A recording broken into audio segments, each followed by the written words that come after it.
بہت بڑی بات سنو، دنیا میں جتنے بھی کتے ہیں نا، جھرے میں بھی ہے نا کتے، پھر گھور کے دیکھے تو میرے کو ڈر ہوا، اس لیے پوچھنا یہاں نہیں ہے کیا بلکہ. حالانکہ آپ غور کرو، بکری سے زیادہ کتے دکھتے، مرغی سے زیادہ کتے دکھتے، بلیوں سے زیادہ کتے دکھتے. کتے بہت ہیں دنیا میں.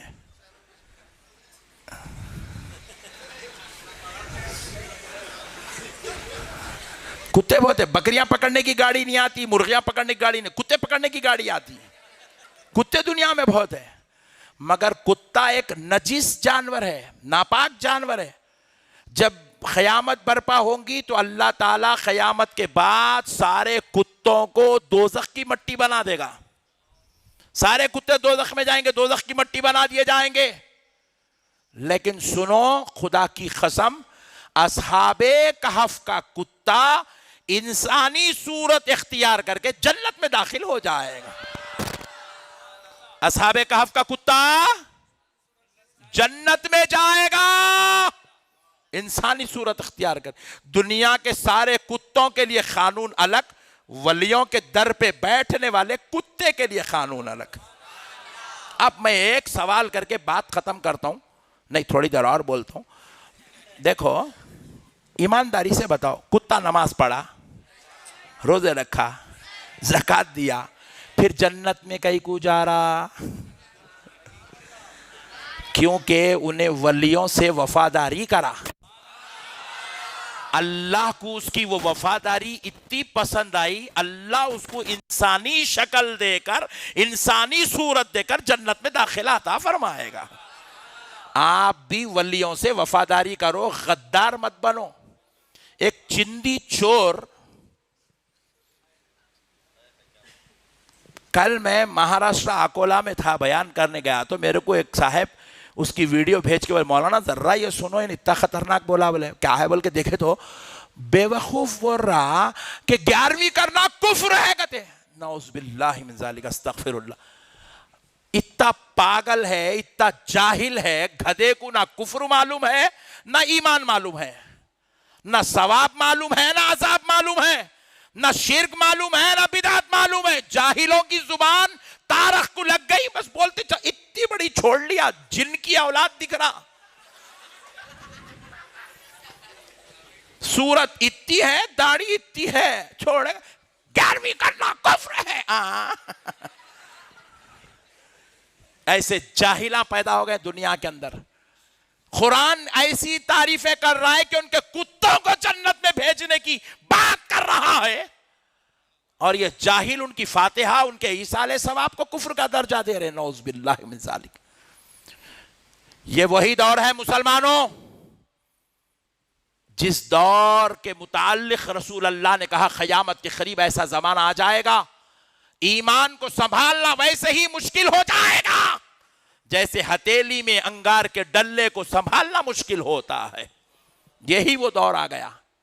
فیس بکوں کے ذریعے سے بے معنی بیچی جا رہی ہے، یوٹیوب کے ذریعے سے ایمان کو ہلاک کیا جا رہا ہے، واٹس ایپ کے ذریعے سے تمہارے عقیدوں کو برباد کیا جا رہا ہے.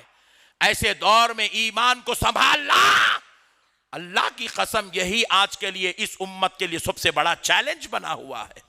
ایمان کو سنبھالو نوجوانوں، ان جاہلوں کی باتوں میں مت آؤ. یہ بندر تمہاری خبروں میں نہیں آئیں گے، یہ بدبخت تمہارے کفن میں نہیں آئیں گے، تمہارا حساب دینے نہیں آئیں گے. تم ان کے پیچھے جاؤ گے، ان کی تو آخرت برباد ہو گئی، ان کے پیچھے جاؤ گے تو آپ کی بھی آخرت برباد ہو جائے گی. ان کے ریکارڈ کھول کے دیکھو، زنا ان کے مقدر میں لکھا ہوا ہے، ریپ کرنا ان کی فطرت بنی ہوئی ہے، 4 عورتوں سے تعلقات رکھنا ان کی عادت بنی ہوئی ہے. پھر اس کے بعد آ کے ٹھہر کے پٹھے تقریراں کر رہے ہیں، 10 سال جا کے جیل میں بیٹھ رہے ہیں ریپاں کر کے. ان لوگوں نہیں سمجھے. ہاں اچھا، ایک بات بول کے آگے بڑھ جاتا ہوں، تھوڑا مزے کی بات ہے، سن لو. جرجس کو پکڑ کے پولیس والے لے کے جا رہے ہیں. میں ویڈیو دیکھا، فوٹوਆਂ دیکھا تو نہ انہیں ٹوپی پہن کے ہے، ٹریک پینٹ ٹی شرٹ پہن لے کے. ارے بولا یہ کون چور ہے رے بول کے غور سے دیکھے تو انہیں دکھا.